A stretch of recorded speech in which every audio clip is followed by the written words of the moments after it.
ഇത് നമ്മളുടെ പൂച്ച കേട്ടോ. ഈ പൂച്ചയെ പ്രത്യേകത ഈ പൂച്ച പാവം നല്ല പൂച്ചയാണ്. ഈ പൂച്ച എൻ്റെ മകൻ്റെ പൂച്ചയാണ് സൗകര്യത്തിൽ. ഒരു പൂച്ച നല്ല കുറേ പൂച്ചകളുണ്ട്. നേരെ വന്ന് നിൽക്കും. ഇവരുടെ പൂച്ച വരെ ഈ പൂച്ച നമ്മുടെ ഈ പൂച്ചയോട് നമുക്ക് ഭയങ്കര പേരാ. ഈ പൂച്ച ആരും ഒന്നും ചെയ്യില്ല. പൂച്ചനെ നമ്മൾ ഈ കെടുക്കൽ തന്നെ എല്ലാവരും ഞങ്ങൾക്ക് ഒരു കസാരയിലാണ് ഇരിക്കുന്നത്. പൂച്ച പാവം 1 2 3 4 കസാര ഇട്ടിട്ടാണ് പൂച്ച കെടുക്കുന്നത്. ഞങ്ങൾ പുറത്ത് കുപ്പായം കൊണ്ട് പുറത്ത് കൊടുക്കും.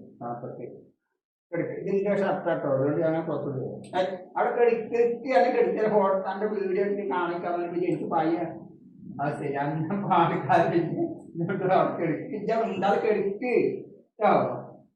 ഇത് ഞങ്ങൾ എല്ലാ സാധനവും തിന്നാൻ കൊടുക്കുമ്പോൾ എന്നിട്ട് എങ്ങനെ നോക്കിയാൽ ഇത് വേറെ സ്വഭാവം. ഞങ്ങൾ എടുക്കുന്ന പായലൊക്കെ കാശിലേക്ക് മൂത്രമൊക്കെ ഒഴിക്കും. പക്ഷെ എന്നാക്കും ഞങ്ങൾക്ക് ഇതിനോടൊരു ദേഷ്യമില്ല. കാരണം നമ്മുടെ ചെറിയ കുട്ടികൾക്കൊക്കെ ഞാൻ നമ്മൾക്ക് പോകല്ലേ ഇവിടേക്ക് കാര്യം പറയട്ടെ. ഇത് കൂടല്ലേ കാര്യം പറഞ്ഞാൽ എടുക്ക് കേട്ടോ. ഇത് അതിനെ വലിയ സംഭവമാക്കിട്ട് അത് കുഴപ്പമില്ല. ഉണ്ടാവും. ഇപ്പൊ ചൂടിരിക്കപ്പോ എല്ലാവരും ചൂടിരിക്കല്ലേ. ഇവിടെ വാപ്പടെ നിൽക്ക്. എന്റെ പേരെന്നല്ലോ കുട്ടൂസ് എന്നാണ്. കുട്ടൂസ്. ഇതിന് ഞങ്ങള് എന്റെ മകൻക്കാണ് ഇതിന് മകന്റെ വലിയ സംഭവം പൂച്ച. ഇവിടെ ഒരു പൂച്ച 5-8 പൂച്ച ഉണ്ട്. ഇവിടെ ഒരു ദിവസം എൻ്റെ മകൻ 5-6 മാസം മുമ്പ് ഏകദേശം 5-8 മാസം ഉണ്ടാവും. 8 മാസം മുമ്പ് 6 നായക്കുട്ടികളെ കൊണ്ട് നായക്കുട്ടികളെ പ്രസവിച്ചിട്ട് ആരോ റോട്ടിൽ കൊണ്ടെത്തിക്കാണ്. രാത്രി 12 മണിക്ക് എൻ്റെ മകനും അച്ഛനും കൂടി പട്ടാമേന്ന് വരുമ്പോൾ റോട്ടിൽ നായ്ക്കുട്ടി കിടക്കാണ്. ചെറിയ പ്രസവിച്ച് 2-3 ദിവസം എത്തിയപ്പോൾ നായ്ക്കുട്ടികൾ.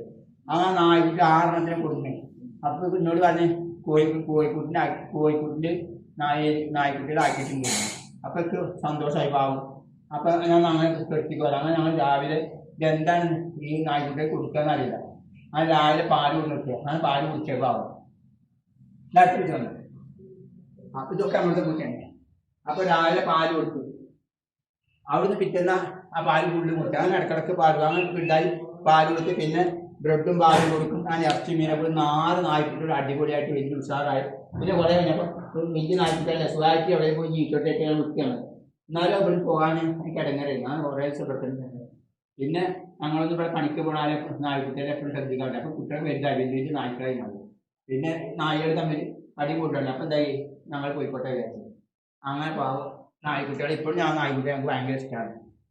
അങ്ങനെയൊക്കെ സംഭവം. അപ്പോൾ ഞാൻ പറഞ്ഞു വരുന്നത് നമുക്ക് എല്ലാ ഈ മിണ്ടാപ്രാണികളോടൊക്കെ നമുക്ക് നല്ല പ്രിയം വേണം, നല്ല സ്നേഹമാണ്. ഈ ഭൂമിയിൽ ഈ മിണ്ടാപ്രാണികളെ കാരണമാണ് ഈ ഭൂമിയിൽ വലിയ വലിയ പ്രയാസങ്ങളൊന്നും ഇല്ലാത്തത്. കാരണം മിണ്ടാപ്രാണികളെ ദൈവത്തിന് ഭയങ്കര ഇഷ്ടമാണ്. അപ്പം മിണ്ടാപ്രാണികളെ വിചാരിച്ചിട്ട് ദൈവം ഈ ഭൂമിയിൽ ഒരു പ്രയാസങ്ങളും ഉണ്ടാക്കില്ല.